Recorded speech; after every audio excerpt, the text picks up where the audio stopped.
Yes, it is that. It's Shonen Slop, but the good kind of slop, you know? Centuria is a dark fantasy battle shonen published in Jump Plus on a weekly basis. Authored by Toru Kuramori, a former assistant of Tatsuki Fujimoto, as dick writers will remind you of at every given moment.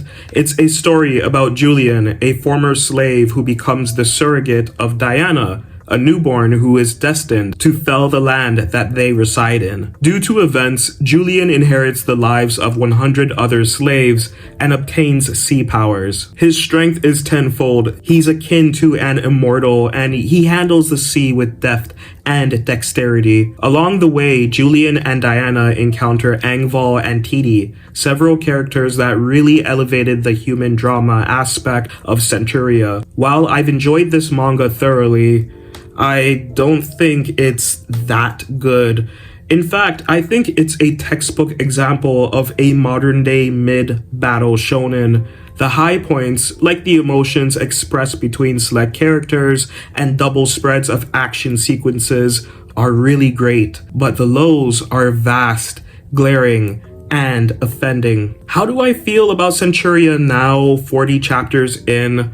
Well, I wasn't expecting the series to become the adventures of Aqualad, but hey, Momoa is moving on to Lobo, so I guess someone had to take up the mantle. I didn't like the overly large hands in earlier chapters of Centuria. While that has fortunately been toned down a bit, the lack of flair to Julian's fighting style has started to get on my nerves, especially with the author doubling down and confirming that Julian feels more comfortable with his fists during combat. I don't care to see him engage anyone in battle. It brings me to tears. Centuria is the first manga in a long time that makes me want the main character to espouse the power of friendship instead of beating someone's ass. The introduction of a few new characters is a nice touch, but did feel a bit rushed. Lucas seems like a fun character, one that I would enjoy seeing fight more so than Julian, but his introduction to the cast is immediately undermined by Lacrima,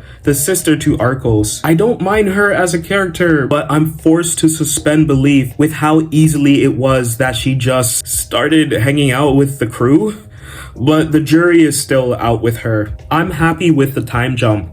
I sort of expected it to happen, and I think Kuramori did a fine job of elevating Jay's fighting ability, progressing characters' ages, and developing their motivations during the time skip. I'm hoping they can maintain the momentum over the next few arcs. For a while, I was intrigued, yet lost with where this story was going. After Julian's bloody victory over Arcos and Angval's death, we're treated to several cooldown chapters that refocuses the world of Centuria. I truly felt something when Jay was bawling over Angval's body.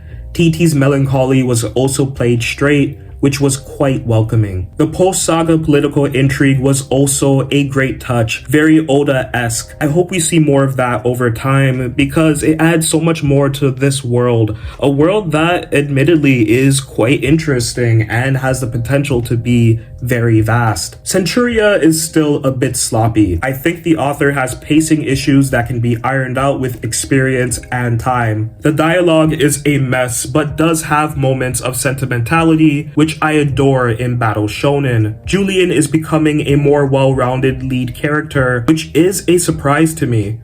I'm always cautious of former Tatsuki Fujimoto pitched series. I didn't like Centuria much in the beginning, but I'm happy to say that it's improved a bit.